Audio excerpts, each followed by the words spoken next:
sure somebody will comment on this video and be like, well, you didn't talk about this. And he'd be right. Thanks to the power of artificial intelligence, everybody can be a builder. You can create apps and websites and scripts and workflow automations and all the things. There are tons of videos out there on YouTube and TikTok that talk about vibe coding, writing software based on vibes without even knowing how to write a single line of code. There's videos that talk about Cursor and Claude and Gemini and you name it. But at the end of the day, none of them seem to cover the basics. Like, how do you even get started? They give you these grand ideas and concepts that only developers might understand. So hi, my name is Sean, aka Millhouse, and I am a technical program manager. Many years ago, I was a software engineer where I built applications with Java, Python, and dabbled in some robotic process automation long before RPA was even a cool thing to do. These days, I am a vibe coder myself. I build apps, I build websites, I write blog articles, you name it, and I even teach people how to use this technology in the workplace and in a university setting. One of the things that I've learned over the past couple of years is everybody talks about these grand ideas, but they don't get into the basics. And that is what I'm here to do for you today. So, without any further ado, this is Cursor. And when you open up Cursor for the very first time, it may or may not be intimidating. Now, Cursor is built on a tool called Visual Studio Code. And if you've ever heard anything about coding, you may have heard of these things called IDEs. An IDE is essentially just a code editor. It allows you to write script and code, and it formats it in a particular way that makes it easy to understand. With artificial intelligence in the mix, you can get suggestions and autocomplete and things like that, but Cursor takes it to the next level because you can just simply chat with it and say, hey, build me this particular thing. Now, of course, you need to give it a lot more detail than that for it to actually deliver what you want, but Cursor can handle it all one way or another. It'll either make assumptions on your behalf, or it will take all of your details into consideration and build it to your specifications. Anyways, like I said, this is Cursor. When you first open Cursor, you're presented with a simple screen with 3 buttons and a list of recent projects. Now you'll see for me, I have a handful of recent projects because I use it, but for you, if you're just getting started, you probably don't. So your options would be to either open a project, clone a repo, or connect to something via SSH. For the purposes of this video, forget about these 2 options right here. All we're going to do is focus on opening a project. And so when you click on that, I'm using Mac, you may be on Windows, no judgment. You're going to select a folder.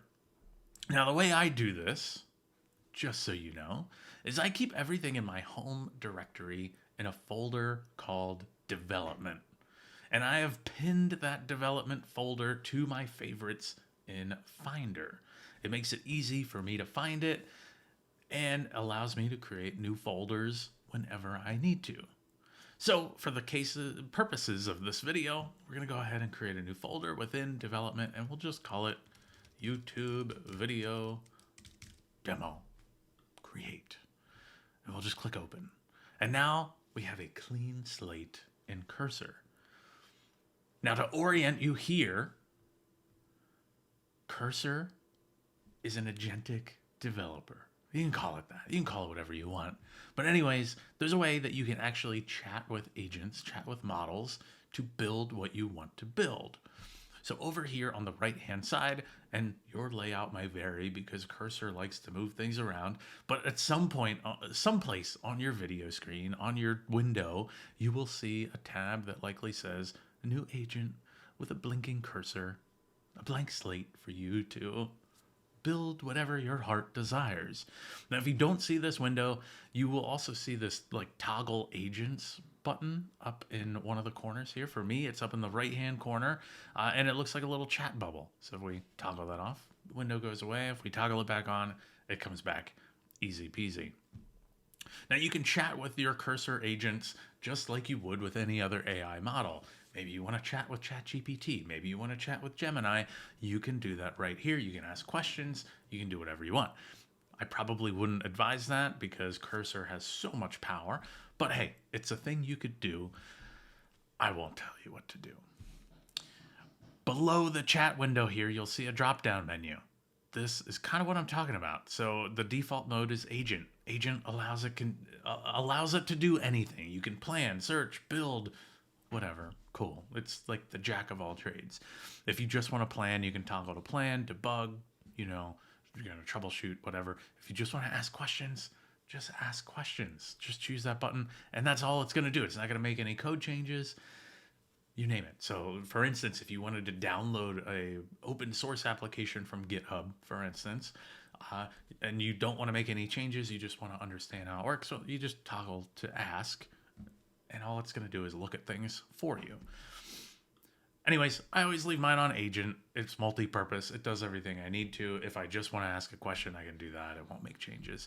You can also configure Cursor so that it only makes changes if you approve it. To the right of that activity dropdown, that's what I'm going to call it, is your model selector. So it's going to default to auto. In most cases, it's going to gravitate towards a Cursor created model. If you want, you can switch to other ones, though. You can look for a GPT model like 5.3 Codex or 5.4. Those are built by OpenAI. Things like Sonnet and Opus and Haiku, they are Anthropic. And then your Gemini models are Google. So different models for different purposes. If you're doing something that's more heavy lifting, I would always gravitate towards a Sonnet or an Opus. If you're doing something lighter weight, you can downgrade to like a Haiku or something like that. If you don't see a model here in this dropdown, there's a button. It says Add Models. And when you do that, it'll take you into the cursor settings, at which point you can toggle things on and off. You'll see here and in that dropdown, some models have a brain icon next to them. That means they are a thinking model. That means they also consume more credits. If you are in the business of conserving credits, which you should be if you care about AI usage and whatnot, then you're going to want to make sure that you choose models that are not thinking models, particularly if you're just doing basic tasks. When you get into certain things that are more complex, troubleshooting, you name it, design, planning, there are times when you just want to use that thinking model. You want to get it right from the start. So have at it. But anyways, you can go in here, you can toggle things on and off till your heart's content. So that is enough of that. The other cool thing is you can attach images. So as and when you start building something, let's say you get an error message, something doesn't look quite like you want it to, or you have a sketch on a napkin or wherever, whiteboard, you name it, you can actually upload an image to the chat and say, hey, build this. Or, hey, this doesn't work, right? So anyways, that is the chat interface. That's how you do that.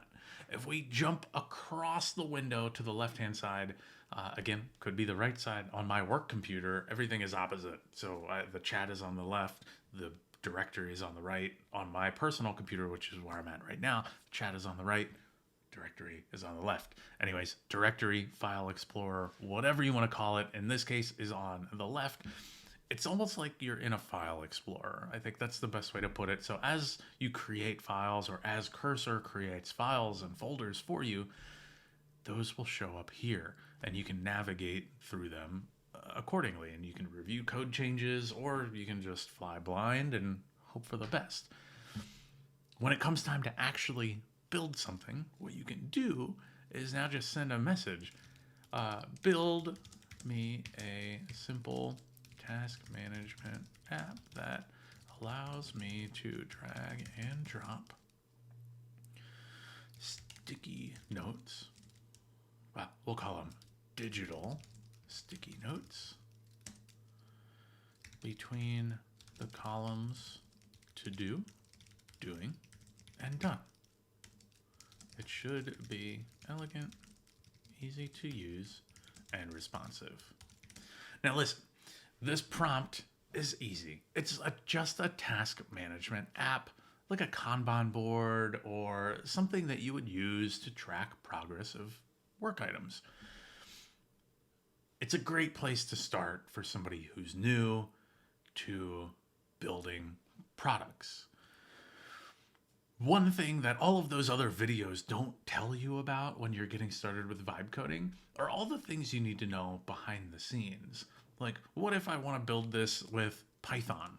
So I can specify, use Python, use Next.js, and use a Postgres database for data, of course, right? Should run locally. And we'll just leave it as this should run locally for right now, right? All those other vibe coding videos, they're not going to tell you about Python and Node.js or Next.js or Postgres. They're just going to blindly assume that you either know all of these things or you don't care. This is all important because while it might not matter on your local machine, when you get to a point where you want to deploy it, maybe you want to try to make money with something or sell it, you could need to know, how do these things work? How do I deploy this? Do I use AWS? Do I use Heroku? Do I use Google Cloud? You name it. These are all rabbit holes that you can go down, by the way, through AI. You can research these things on Claude and ChatGPT and you name it. But unless you know of them, you're really not going to be able to do that, right? So anyways, we're just going to fire this command off and you will see how Cursor works. At this point, it's going to show you its chain of thought. The chain of thought is exactly what it sounds like. It is all of the thoughts that the AI model is going through to answer your prompt. So in this case, it started off with planning, and now it's scaffolding the back end. It's exploring the workspace and building a Next.js front end, a Python API, a Postgres SQL database for the back end. It's going to put together requirements. And so if you look over here to this left-hand side, you'll see it's starting to build files. You have a requirements.txt. If we click into that, these are dependencies. These are all the things that make it work, right? Yes, we said Python. Yes, we said Next.js, but there's all these things under the hood, plugins, if you will, that allow you to do certain things. There will be an app folder that shows the config, the database, all of the functions that make this thing work. And then, of course, there will also be your front end, which is the user interface, the experience that you and anybody who uses this tool will interact with, right? So this is how Cursor works. And if we go back to the chat here, you'll see it's building the models and the schemas, and we can keep scrolling. And for a lot of you, this is going to be gibberish. You're not going to know what this is. You're not going to care to know what this is. You'll probably learn over time. But for right now, it just doesn't matter. So we're going to let this run its course, and we're going to circle back and see what it comes up with in a few moments. And just like that, through the power of the internet, Cursor has finished its development. And so what we were able to do is go from a simple prompt, build me a task management app that allows me to do blah, blah, blah. We saw the entire chain of thought process. Cursor went through and built everything that it needed to.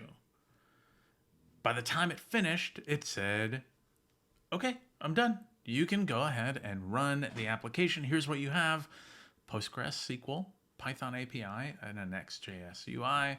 It gave me instructions on how to run it, which I would have had to have done myself via terminal. But what I decided to do is send it another message, and I said, start the application. So it went through the steps of starting Postgres and building the application, starting the development server, all of those steps. It actually encountered some bugs along the way. It said, oh, hey, Docker's not running. Let me fix that. Let me put a fallback method in place. But nevertheless, it finally finished. And mind you, this probably took maybe at most 5 minutes. And what we see now is if we open up the browser in Cursor itself, we have the sticky board.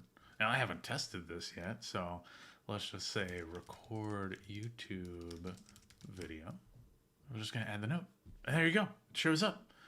We have a to-do that says record a YouTube video. And now, in theory, what I should be able to do is drag it to doing. Ta-da. It's in progress. We're doing it now. We're doing it live. And then once we say we're done, well, we can move it to done. And so I think that's probably a good place to leave this. Cursor can be intimidating. Doesn't matter who you are. If you have never coded before, Cursor can be intimidating. You get started, you're like, I don't know where to begin. In fact, I was there once. I was a developer. When Cursor first came out, I have no idea what to do with this. But anyways, I've played around with it quite a bit now. And I figured I would share what I've learned with all of you. And that is that Cursor is no different than any other developer tool. It allows you to write code on your own if you choose. But, of course, the power is in its AI capabilities. And all of that can be done within the chat. Now, there are additional features that I could go into, and I'm sure somebody will comment on this video and be like, well, you didn't talk about this. And he'd be right. But I just wanted to give you enough to get started. And if you have any other questions at this point, let me know in the comments. I'd be happy to respond. I'd be happy to post a follow-up video. And we'll see where we can go with this. So if you made it this far, thank you very much. I appreciate you watching. And I'll see you in the next one. Bye.